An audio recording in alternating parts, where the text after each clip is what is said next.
Selamat pagi anak-anak, selamat bertemu kembali dengan Ibu Lisa. Pembahasan kita pada pagi hari ini yaitu gereja sebagai persekutuan terbuka.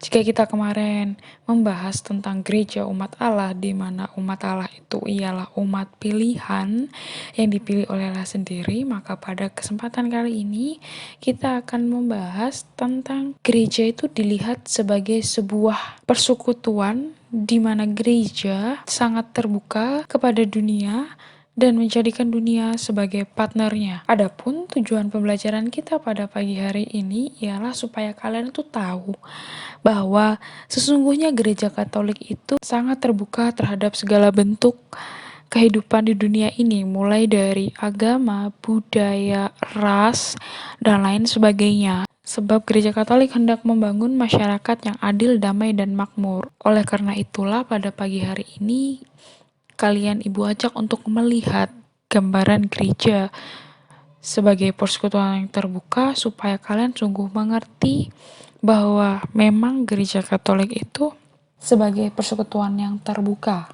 Sebelum masuk pada pembahasan lebih jauh, Ibu akan menyampaikan beberapa poin pengantar.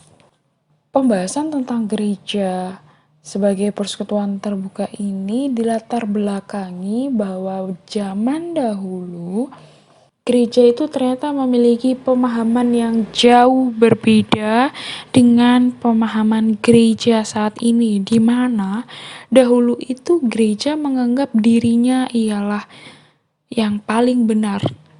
Di luar gereja, mereka anggap semuanya adalah sebuah gangguan, yang artinya bahwa di luar gereja itu tidak ada kesempatan. Lambat laun, tepatnya pada Konsili Vatikan kedua, yaitu pertemuan para uskup di seluruh dunia itu membahas bahwa gereja Katolik itu tidak bisa memiliki paham yang seperti itu seiring dengan berjalannya zaman yang semakin modern. Jika gereja Katolik tetap memiliki paham seperti yang saya sampaikan tadi, mereka tidak dapat berkembang dan juga mereka tidak dapat menjadi pewarta keselamatan yang merupakan tujuan utama mereka. Maka dalam Konsili Vatikan kedua, gereja Katolik membuka pikirannya dan mereka kemudian memiliki paham bahwa gereja Katolik membuka pintu selebar-lebarnya untuk dunia dan memperbaharui dirinya untuk hidup bersama sesama manusia dari berbagai latar belakang, baik itu agama, budaya, ras, dan lain sebagainya. Kita masuk pada bagian dialog gereja dengan agama lain. Pada bagian ini kita akan melihat bagaimana kemudian gereja Katolik mulai terbuka, mulai hidup bersama dengan sesama yang lain. Ibu bagikan artikel yang memperlihatkan bagaimana agama Katolik itu menjalin hubungan yang sangat baik dengan agama Muslim, di mana pada artikel tersebut Paus Fransiskus dengan kasihnya, dengan kelembutan hatinya, sangat menerima baik pemuka agama dari agama Muslim. Nah, dari sikap Paus Fransiskus tersebut memperlihatkan bahwa sesungguhnya gereja itu sudah terbuka, sudah membuka diri bagi dunia luar.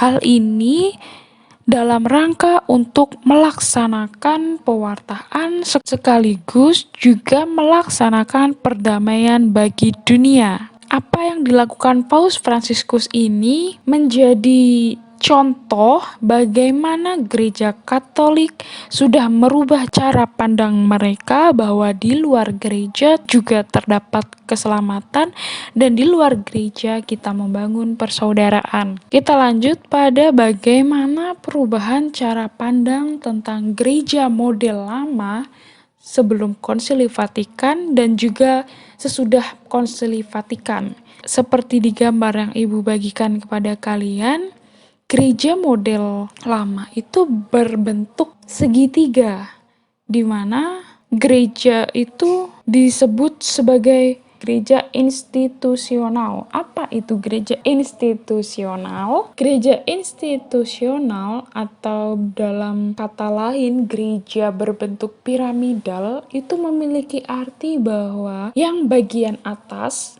yang paling atas sebagai pemimpin yang paling berkuasa menentukan segala sesuatu bagi seluruh gereja.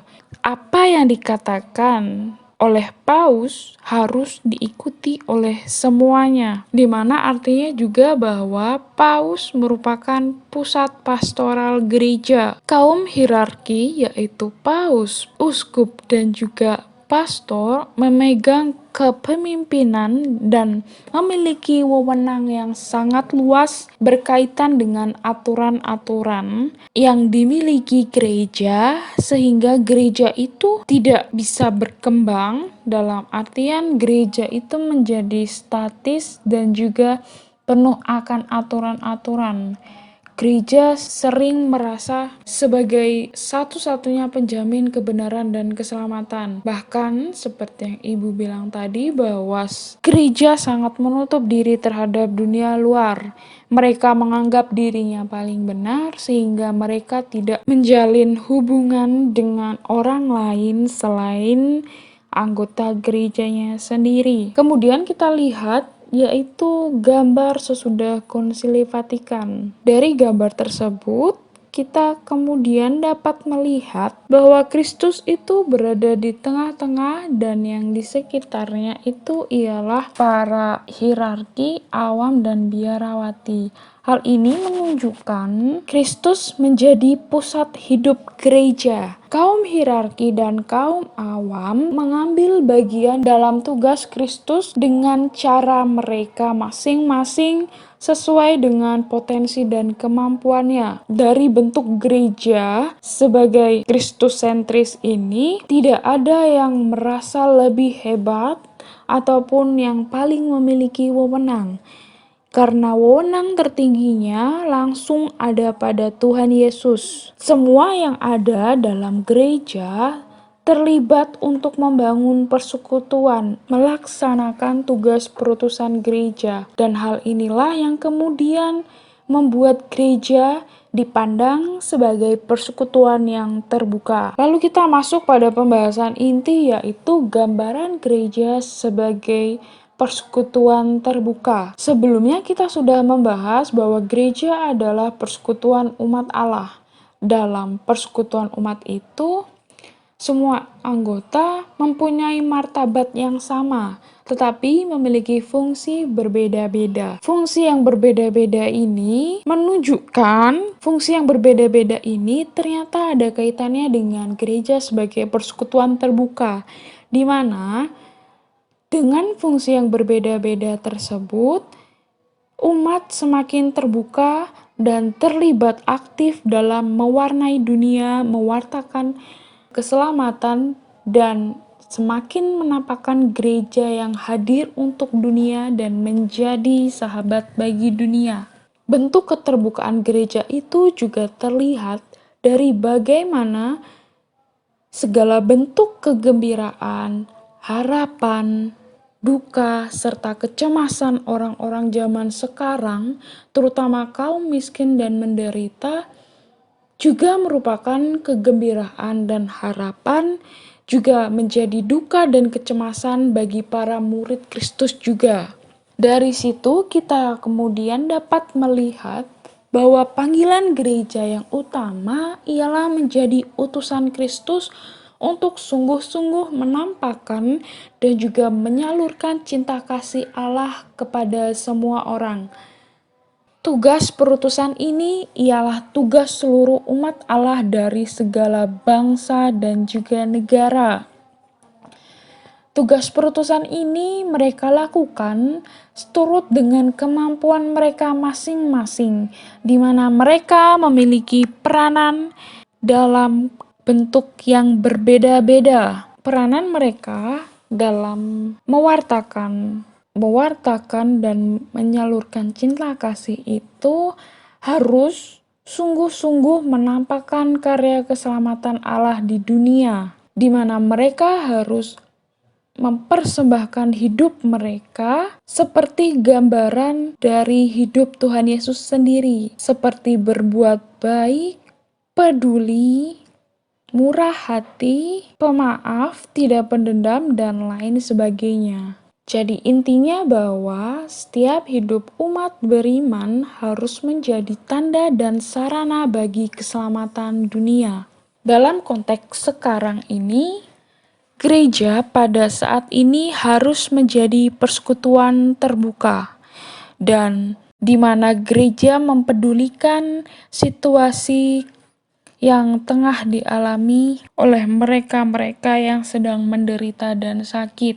Mereka dapat berperan aktif sebagai tugas aksi sosial dan juga lain sebagainya, sesuai dengan konteks yang ada di tempat mereka masing-masing. Keterbukaan gereja ini harus sungguh disadari oleh setiap umat Allah, sebab gereja sendiri telah membuka diri terhadap dunia dan menjadi teman serta sahabat bagi dunia.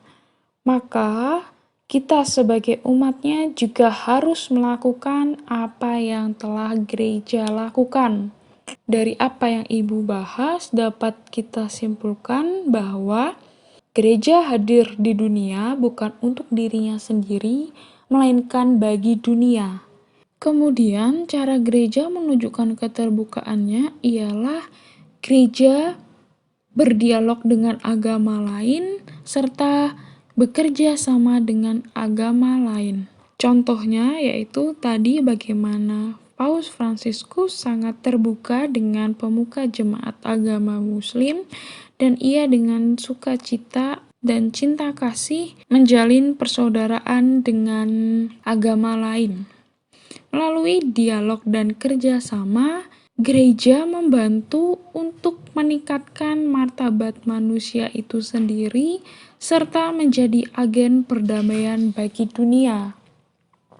Maka kita sebagai umat Allah yang tergabung dalam persekutuan gereja sudah sangat sewajarnya bahwa kita juga membantu gereja menjalankan misinya dengan cara kita menjalin hubungan yang sangat baik dengan agama lain.